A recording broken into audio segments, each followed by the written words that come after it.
रायसेन से निजीकरण के विरोध में जनजागरण अभियान की शुरुआत केंद्र सरकार द्वारा स्टैंडर्ड बिल डॉक्यूमेंट जारी किया गया, जिसमें कि भारत के सभी वितरण कंपनियों को निजीकरण के हाथों में देना है। उसको विरोध करने के लिए आज Madhya Pradesh united forum for power employees और इंजीनियरिंग संगठन द्वारा रायसेन में जनजागरण अभियान की शुरुआत की गई। पावर प्लांटों में निजीकरण होने से कर्मचारियों और अधिकारियों को क्या क्या नुकसान होंगे और जनता को क्या क्या हानियां होंगी, इन सब के बारे में बताया। यूनाइटेड फोरम के संयोजक BKS परिहार ने बताया कि वो हर जिला मुख्यालय पर जाकर के विद्युत कंपनियों के कर्मचारियों और अधिकारियों से बात कर रहे हैं और पावर प्लांट के प्राइवेटीकरण करने के विरोध में एक राय बना रहे हैं। हमारे प्रोग्राम जो लगातार वो चलते रहेंगे, इसमें हमें सभी सांसदों और विधायकों को और जनप्रतिनिधियों को ज्ञापन देंगे। उसके बाद 7 तारीख को एक रैली के रूप में मुख्यमंत्री को ज्ञापन देंगे। भोपाल में पूरे प्रदेश के सभी लोग इकट्ठा होंगे, उसमें ज्ञापन देंगे। उन्होंने बताया इस निजीकरण में सभी लोगों का नुकसान है। निजी घरानों को बढ़ावा देने के लिए 1 रुपए पर मंथ की लीज पर केंद्र सरकार विद्युत कंपनी को देने जा रही है। हमारे जो पावर सेक्टर के एम्प्लॉयज हैं, सबको नुकसान है, सबका भविष्य खराब होगा और बिजली महंगी होगी। इन सब का विरोध करने के लिए आज हमने जनजागरण की शुरुआत की और यदि इसके बावजूद भी सरकार हमारी मांगों पर विचार नहीं करती या इनका निराकरण नहीं करती तो 7 फरवरी के बाद हम सघन काम बंद आंदोलन शुरू करेंगे और उसमें जो स्थिति होगी उसकी जिम्मेदारी सरकार की होगी। प्रकार से रोके और हम किस प्रकार से एकजुट होकर अपनी ये ताकत दिखा दें। इस ताकत को दिखाने के लिए इतनी सी जनसंख्या हम नहीं दिखा पाएंगे। ये सभी लोगों को जाके और अधिक से अधिक लोगों को जागरूक करके जैसे जैसे हमारी रूपरेखा कार्यशैली बनी हुई है कि हमें 7 तारीख को कैसे रैली निकालना है, मंत्री महोदय जी को कैसे लेटर देना है।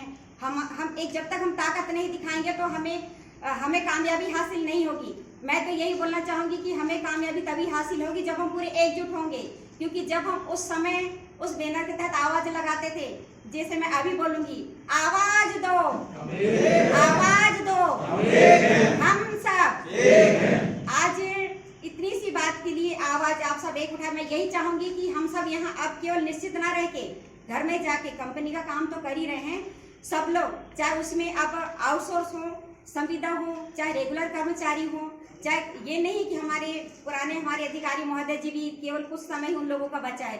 बिना छत्र के तहत जो हम लड़ाई लड़ रहे थे, केवल इस बात के लिए लड़ रहे थे कि हमें कोई 3 साल की संविदा अवधि की बात ना निकाली, लेकिन उस लड़ाई को पूरा करने में हमें सबसे पहले हमारे परिहार महोदय जी ने हमें एकजुट होकर अपनी ताकत दिखाकर हमें बहुत लंबे समय के लिए हमें अपनी ताकत दिखाई। हम आज उस अवधि तक पहुँचे हैं कि हमें कोई ना हटाए, लेकिन केवल संविदा वालों के लिए था। लेकिन आज समस्या आ गई, पूरे रेगुलर हमारे अधिकारी कर्मचारी सभी लोगों के लिए समस्या आ चुकी है कि अब हम सभी उस कंपनी से हटके केवल प्राइवेटीकरण में जा रहे हैं। मैं यह मानती हूँ कि प्राइवेटीकरण तो किसी भी तरह से अगर फैसला हो चुका है तो होके ही रहेगा, चाहे किसी भी प्रकार से हो। प्राइवेटाइजेशन की तरफ आज की डेट में हमारे केंद्र सरकार का रुझान बहुत ज़्यादा है। ये तो अभी SBD आया है, उसके पहले भी आपने देखे होंगे कि BPCL को निजीकरण कर रहे हैं और भी कई कंपनियां हैं जो अपनी डायमंड रत्न जो रहती ना, वो ऐसी कंपनियों को भी निजीकरण करने जा रहे हैं, जिससे कि सब लोगों को नुकसान है पूरे एक तरफ से। फिर है संविदा का नियमितीकरण। संविदा वालों को फोरम ने काफी कुछ दिलवाया है।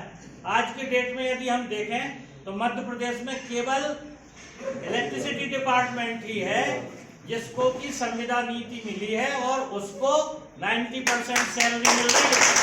तो कोई डिपार्टमेंट में नहीं मिल रही है 90% सैलरी, ना वहाँ पे कोई नीति बनी है। अभी आपने मेडिकल वालों को देखा होगा तो उनको 8 महीने अभी बीच में कोविड के दौरान उनसे काम करा लिया और फिर भगा दिया। अभी उनमें डंडे भी गले हैं, अभी नीलम पार्क में डंडे। इस बात को लेकर आज बैठक रखी। केंद्र सरकार द्वारा स्टैंडर्ड बिल डॉक्यूमेंट जारी किया गया है, जिसमें कि भारत की सभी वितरण कंपनियों को निजीकरण के हाथों में देना है। उसको विरोध करने के लिए आज हमने रायसेन में ये जनजागरण रैली की थी कि इसकी क्या क्या नुकसान है हमारे सभी उपभोक्ता साथियों को, हमारे सभी कर्मचारी बंधुओं को, उसको हम अवेयर करने के लिए हमने ये आज यहाँ पे जनजागरण रैली की थी। और हमारे प्रोग्राम जो लगातार हैं वो चलते रहेंगे। इसमें हम सभी सांसदों, विधायकों को और जनप्रतिनिधियों को हम ज्ञापन देंगे। उसके बाद 7 तारीख को एक रैली के रूप में उसमें हम मुख्यमंत्री जी को ज्ञापन देंगे। भोपाल में हम पूरे प्रदेश के लोग इकट्ठे होंगे, उसमें हम ज्ञापन देंगे। इस निजीकरण से सभी लोगों को वो है। और इसमें सबसे बड़ी विडंबना ये है कि इस पूरे इंफ्रास्ट्रक्चर को जो भारत में 70 साल में खड़ा किया गया है, निजी घरानों को बढ़ावा देने के लिए उसको 1 रुपए की लीज पर मंथ की लीज पे देने जा रही है। इससे पूरा हमारे जो पावर सेक्टर के एम्प्लॉइज़ हैं सबको नुकसान है, सबका भविष्य खराब होगा और बिजली महंगी होगी। इन सब का विरोध करने के लिए आज हमने ये जन जागरण रैली यहाँ पे की थी।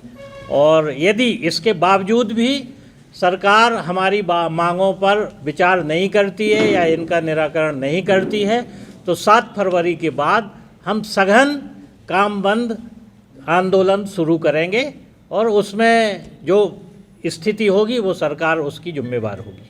सरकार निजीकरण करके किसको फायदा पहुंचाना चाहती है? सरकार निजीकरण करके सब बड़े लोग, बड़े निजी घरानों को, आप पूंजीपतियों को जो हो रहे हैं, सबसे पहले नाम आता है अंबानी का, फिर अडानी का। आज की डेट, आज ही पेपर हमने पढ़ा है, उसमें अडानी को इस कोविड पीरियड में 1 साल में 183% की फ़ायदा हुआ है, उसकी कंपनियों को फ़ायदा 183, और अंबानी को हुआ है 35%। और हम लोगों को नुकसान हुआ है उससे। हम लोगों की सैलरी इंक्रीमेंट बंद कर दिया और डीए बंद कर दिया। तो ये सब चीज़ें हैं, सरकार केवल उनको फ़ायदा देने के लिए ये सब कुछ कर रही है। और किन किन संगठनों का सहयोग प्राप्त? हमारे संगठनों को देखिए, 9 संगठनों का हमें प्राप्त है। यूनाइटेड फोरम हमने 2015 में बनाया था। 2015 से लगातार हम अपने सभी वर्गों की मांगों को उठाते रहे हैं। उसमें हमें बहुत सी चीज़ें मिली हैं। 7th पे कमीशन यूनाइटेड फोरम ने दिया, 3rd हायर पे स्केल भी दिलाया था, संविदा को जो नीति मिली है वो भी यूनाइटेड फोरम ने दिलाई थी, और एक हमारा सारणी पावर हाउस बिकने वाला था उसको भी हमने नहीं बिकने दिया था। ये यूनाइटेड फोरम की बहुत सी उपलब्धियाँ हैं। खबर भारतवर्ष के लिए रायसेन से तारिक खान की रिपोर्ट। अपने शहर, अपने प्रदेश की ताज़ा खबरों के लिए लाइक करें, शेयर करें, सब्सक्राइब करें और हाँ, बेल आइकन दबाना ना भूलें, क्योंकि खबर हमारी, फैसला जनतंत्र का।